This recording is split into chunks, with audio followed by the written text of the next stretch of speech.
गोंदिया जिल्हा मध्यवर्ती बँक महाराष्ट्रामध्ये जे काही जिल्हा बँक आहे त्यापैकी एक श्रेष्ठ चाललेली बँक आहे आणि मागील 13 वर्षापासून राजेंद्र जैनच्या नेतृत्वामध्ये आणि बाकीचे सहकारी त्यांच्यासोबत ही बँक उत्तम रीतीने चाललेली आहे। शेतकऱ्यांच्या गोरगरिबांच्या हितासाठी जी बँकेच्या उद्दिष्ट आहे ते पूर्ण करण्याचं काम आणि नेहमी सरकारचे जे काही टार्गेट आहे लोनचे ऋणचे हे सगळं व्यवस्थित वाटणी करण्याचं काम हा गोंदिया बँकेने केलेलं आहे।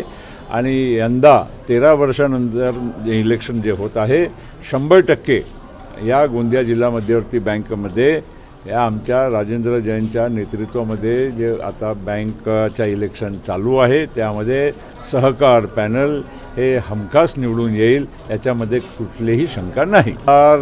आणि महत्त्वाचे लोक या बँकेच्या इलेक्शनमध्ये जुडलेले आहे त्याचा अर्थ जे आहे की हा बँक किती महत्त्वाची आहे आणि किती चांगली उद्दिष्ट आणि चालवली गेली आहे हे महत्त्वाचं आहे। कारण जे संस्था चांगले चालते त्यामध्ये सगळ्यांचा एक इंटरेस्ट पण राहते रुची राहते आणि या उद्दिष्टाने चांगले कामही होईल यापुढे अशी मला खात्री आहे।